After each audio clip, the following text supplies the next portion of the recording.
In this video, we want to go through some practical examples of building some different color effects in the LightShark. Now, this will apply to color, but really it's going to apply to anything that you create effects within the LightShark.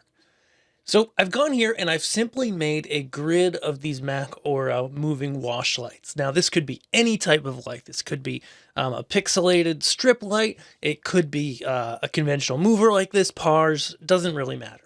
Okay, and then I've built a second group. I've copied that group just by selecting it, recording new.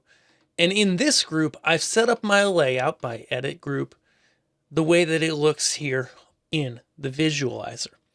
Now, I've also made use of the steps at the bottom to have 5 different steps in the effect that we'll be able to use if we desire. Awesome. So let's review. If we want the effects engine to take advantage of the ability to lay things out in 2D, we need to use a group that we've defined that on. As you can see here, this group has it. If I go to effects here, I can go to color and I can get a red, a green, and a blue and a white effect. Okay, an RGB rainbow, a CMY rainbow if I have a CMY based fixture, and a color wheel effect.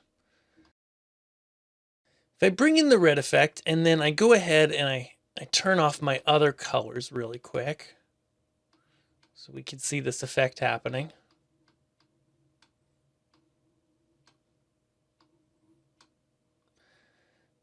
We can see here that we get a red flashing at the default settings. If I start to adjust the phase, however, now we can see the effect start to play out on our units. The default phase of 180% basically makes all the fixtures run the effect at the same time or opposite of each other. But as we go down either way, we're able to make the fixtures run the effect across sequentially. Similarly, the width allows us to do the same.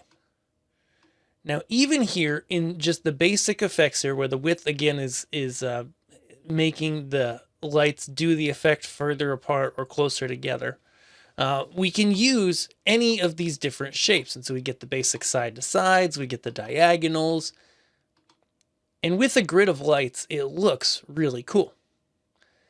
But what if we want to do this effect with a color that's not simply just red, green, or blue?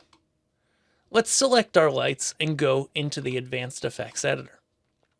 Now we'll add a layer. And I'm going to add some of the color palettes that are pre-built by the effects.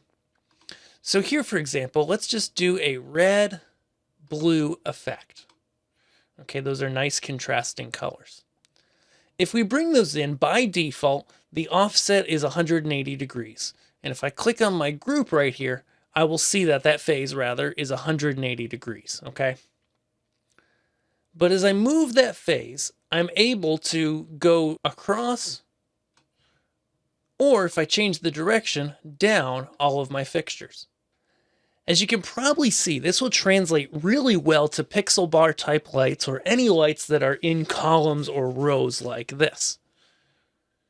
Now that's the default grid selection mode, and we can, based off the grid, do a lot of really interesting things. The step mode is sometimes less understood, and so I want to walk you through that here. Remember, back in the 2D plan, I defined 6 steps, okay? Or maybe 5. I defined 5 steps, 6 was up for definition, okay? As you can see here, they're basically the 4 fixtures in each corner, and then all the rest of the fixtures in the middle. And as you can see, this allows me to now chase the effect across these different groups of fixtures. Let me add a third color that might help us see a little bit better. Maybe a fourth. And you can start to see here how we're able to have all of these different sections and be able to create something completely custom. Make any shape you want across the lights that you have. Of course, as we note in the advanced effects video, then you can go ahead and modify all of the curve types, etc. But the point I really want to drive home in this video is that when you are working with the group and you select the group here in the advanced editor or in the basic editor, go ahead and adjust the phase as the very first thing. That's going to help you be able to really customize the way that the effect runs and be able to see the effects run almost like pixels across your lights. You're able to get a lot of really cool and different options when you work this way. Thanks for watching.